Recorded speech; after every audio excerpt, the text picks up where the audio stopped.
তারা আমি ক্লাসের মধ্যে 4টা বেলুন লুকিয়ে রেখেছি, যাও গিয়ে খুঁজে নিয়ে আসো। Okay sir.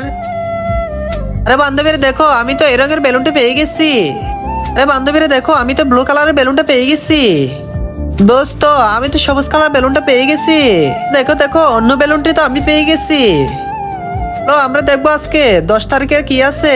চলো না, আগে তোমার বেলুনটা ফাটিয়ে দেখো, দেখি তোমার বেলুনের ভিতর থেকে কি বের হয়। Okay sir.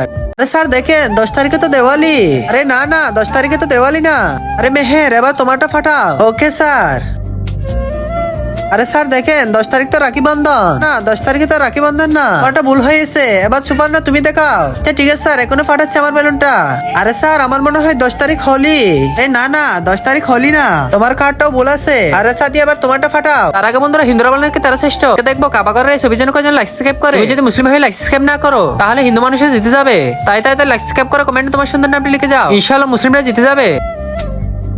স্যার দেখেন, 10 তারিখ তো মা দিবস। হ্যাঁ হ্যাঁ, তোমারটা সঠিক আছে, 10 তারিখ হচ্ছে মা দিবস। মায়ের জন্য সবাই লাইক করো আর মুসলিমরা সাবস্ক্রাইব করো।